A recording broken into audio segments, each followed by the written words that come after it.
Yo, what's up everyone, it's Big Star back again. Today, I'm going to be showing you my secret overpowered set-piece routine that has helped me score more free kicks and corner kicks consistently in the game. As you can see from these clips, these are not random goals. These are goals I have been scoring consistently using the same routines over and over again in real matches. And to be honest, set pieces are something many players overlook. Most players focus on open play, attacking patterns, formations, dribbling and defending, but they completely ignore the fact that a single free kick or corner kick can completely change the outcome of a match. And over time, these routines have helped me score important goals, create more chances and win games that could have easily gone the other way. That is exactly why I decided to make this video and share everything with you guys.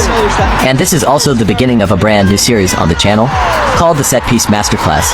In this series, we'll be breaking down different free kick routines, corner kick strategies, and set piece techniques that you can use to become more dangerous in front of goal. For episode 1, we're focusing on two of my favorite and most effective routines, the dipping free kick and my broken corner kick strategy. And since many of you always ask how I perform these techniques, this will also be a hand cam tutorial, where I'll show you the exact controls, inputs and timing needed to perform them properly. And if you are new here, this is a channel where we post in-depth tactical breakdowns, formation guides, attacking and defending tutorials, progression builds, gameplay mechanics, player reviews, managers review, and everything that helps you improve and understand the game better. So if that sounds like something you're interested in, make sure you subscribe and turn on notifications. So now, let's get straight into it. Now let's talk about the dipping free kick. To be honest guys, this is my favorite and most effective free kick techniques in the game. The reason why I love it so much is because of how difficult it is for goalkeepers to react when the ball suddenly dips at the last moment. Just watch these examples. You can see the ball traveling normally at first, but right before it reaches the goal, it drops sharply and makes it very difficult for the goalkeeper to make a save. This is one of the reasons why I have been using this routine a lot recently, because when executed properly, it can be very, very effective. Now, before we talk about how to perform the dipping free kick, there are a few important things you need to know. First of all, your player needs to have good place kicking and curl stats. Just as you can see here, I'm using Del Piero, and he has very good place kicking and curl stats, which is one of the reasons why this routine works so consistently for me. Personally, I recommend using players with at least 85 plus place kicking and 85 plus curl if you want the best possible results. The reason for this is simple. Place kicking helps improve the accuracy of your free kicks, while curl helps the ball bend properly and travel towards the target more consistently. The second thing is the dipping shot skill. This is very important. Just as you can see here, I added the dipping shot skill to my Del Piero. Without the dipping shot skill, you can't perform it. I also use Messi for this routine because both players have excellent free kick attributes and the dipping shot skill. So if you really want to get the best out of this technique, make sure your player has good place kicking, good curl, and the dipping shot skill. These three things are very important. Now another thing you should know is that this routine is most effective from close-range free kick positions. Of course, you can still try it from longer distances, but from my experience, the closer the free kick is to the penalty area, the higher the success rate becomes.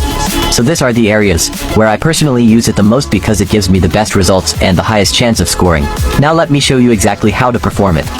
First of all, one thing you need to understand is that the free kick screen is divided into two parts. The left side of the screen is used to adjust your aiming direction and camera angle. This is where you position the free kick and decide where you want the ball to travel. The right side of the screen is used to control the power gauge and execute the free kick itself. So both sides of the screen have different functions and you need to use them together properly. Now, in this example, I'm taking the free kick with Messi, who is a left-footed player. You can also see that the goalkeeper is standing slightly towards the left side of the goal. Because of that, I'm going to aim towards the opposite side. Using the left side of the screen, adjust your aiming guide towards the right side of the goal.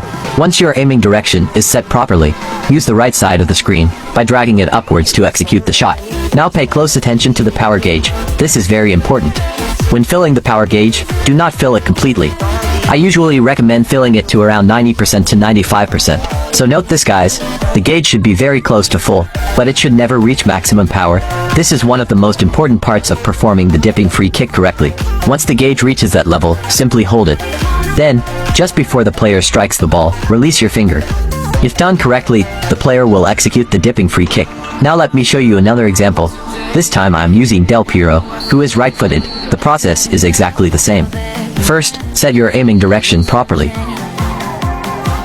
Then fill the power gauge to around 90% to 95%. Again, do not completely fill the gauge. Once it reaches the correct power level, hold it and release just before contact with the ball. Another very important detail is your swipe movement. When you're dragging to set the shot power, make sure your finger moves in a clean and straight line. Do not shake your finger while dragging. Do not make unnecessary movements. If your swipe is unstable, the dipping free kick may not activate correctly and the ball won't behave the way you want. So remember, good aiming direction, around 90% to 95% power gauge. Never completely fill the power gauge, and keep your swipe straight and smooth. These are the key things that make this free kick routine work consistently. Now let me show you a hand cam tutorial so you can see exactly what I'm doing on the screen, where I'm placing my fingers, how I'm aiming, how much power I'm using, and how I execute the dipping free kick step by step. I think once you see it with the hand cam, it will become much easier to understand and replicate consistently. So let's get straight into it. Now you can see exactly how I'm doing it on the hand cam. First of all, I'm using the left side of the screen to adjust the camera view and position it where I want the free kick to go. Once I'm happy with the direction, I then swipe upward to bring up the shot indicator. After that, I use the right side of the screen to control the power gauge. And this part is very important. You can see that I'm dragging my finger upward in a very straight line, and I'm not completely filling the power gauge. Instead, I'm keeping it around 90% to 95%. Now pay close attention to what happens. Because I'm not completely filling the power gauge, the dipping shot activates properly. Now look at it again. You can see I'm using the left side of the screen to set my direction properly. Then I swipe upward and set the power gauge to around 90% to 95%. Once the power is set, you can either leave your finger on the screen or simply take it off completely. Both methods work. The most important thing is making sure that the power gauge is already set correctly before the player takes the free kick, and once again, you can see the dipping shot activates perfectly. Now, this is what happens when you completely fill the power gauge. Remember earlier, I said you should keep the power around 90% to 95% and avoid filling it completely. Watch what happens here. The moment I fill the power gauge completely, you can see the dipping shot doesn't activate. Instead of the ball dipping down quickly towards goal, it simply flies over the wall and keeps rising. And this is exactly why you should avoid completely filling the power gauge. Now let's talk about the long-range version of the dipping free kick. For the long-range dipping free kick, the execution changes slightly, and the success rate is a little lower compared to the close-range version we talked about earlier. The close-range version is definitely the more consistent one, but this long-range version can still be very effective when executed properly. Now, just like before, the first thing you want to do is use the left side of the screen to set your camera view and drag it up to aim the free kick properly. So this time, instead of swiping upward on the right side the way we did for the close-range version, all you have to do is swipe downward while still keeping the power gauge around 90% to 95%. So the key things here are, set your camera view properly, swipe the right side downward instead, keep the power around 90% to 95%, and avoid completely filling the power gauge. Now let me show you exactly how to perform this in the hand cam tutorial. You can see here, first I use the left side of the screen to position the camera view correctly, and once the direction is set, I swipe upward on the left side to bring up the shot indicator. Then on the right side, instead of swiping upward like we did for the close-range version, I swipe downward. You can also notice that I'm still keeping the power gauge around 90% to 95% and I'm not filling it completely. And just like that, the dipping shot activates from long range. The success rate is lower compared to the close-range version, but when executed properly, it can still be very dangerous and very effective.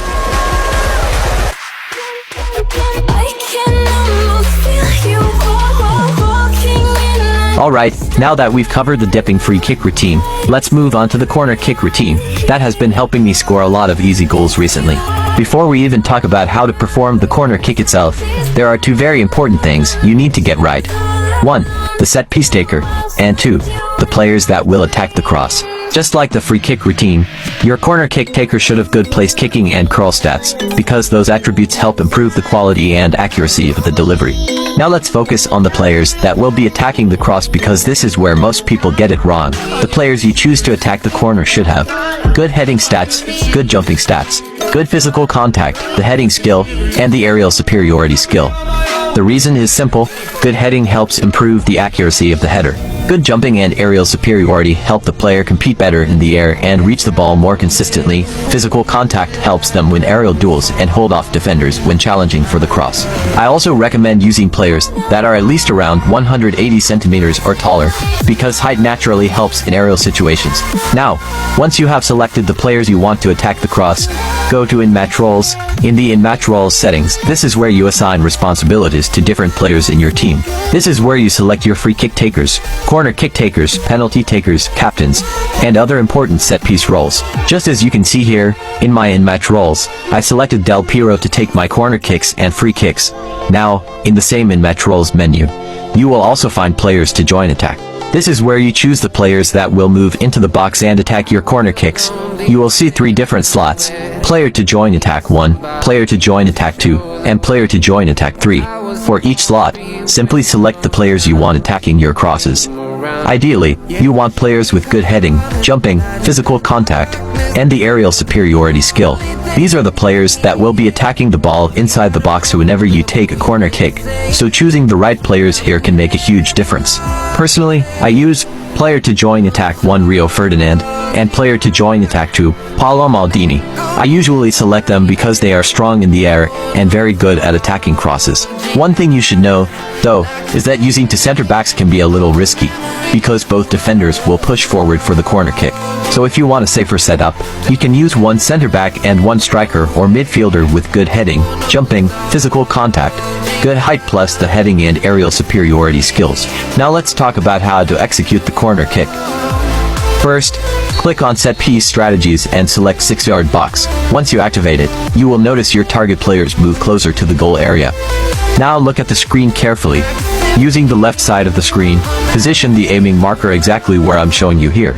Once the direction is set, use the right side of the screen and apply power while aiming towards this area.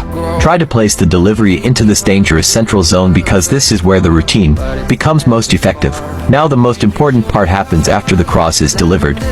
As soon as the ball is crossed, don't press shoot immediately. Wait a brief moment until the ball gets closer to the 6-yard area. Then immediately press the shoot button and swipe towards the direction of the opponent's goal. But timing is extremely important here. If you do it too early, the player may not attack the ball properly. If you do it too late, the defender may clear it. But when the timing is right, this routine becomes very difficult to defend and can consistently create dangerous chances from corners. Now let me show you exactly how I perform this corner kick routine using the hand cam tutorial, so you can see every movement and timing clearly. Just as you can see in this hand cam, first, I select 6-yard box, then I aim towards this area and apply the power.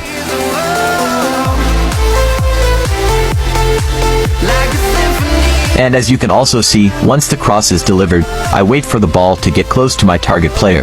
Then I press the shoot button and swipe the joystick towards the opponent's goal. That's literally all there is to it.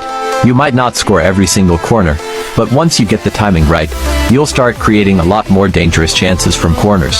So that's it for episode 1 of the Set Piece Masterclass.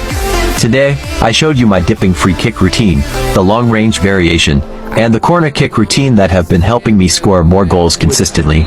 Of course, no routine is guaranteed to work every single time, but if you practice the timing and execution, I'm confident you'll start creating a lot more dangerous chances from set pieces. Give them a try and let me know your results in the comments. If you enjoyed this video or found it helpful, don't forget to leave a like, subscribe for more eFOOTBALL tutorials, and turn on notifications so you don't miss future episodes of the Set Piece Masterclass. And if there's anything you'd like me to explain further or make a video about, let me know in the comments. I'll always check them and love hearing your ideas. Stay safe guys, and I'll catch you all in the next video. 50-50 moments, and this is a rather big one, and it all depends on the service.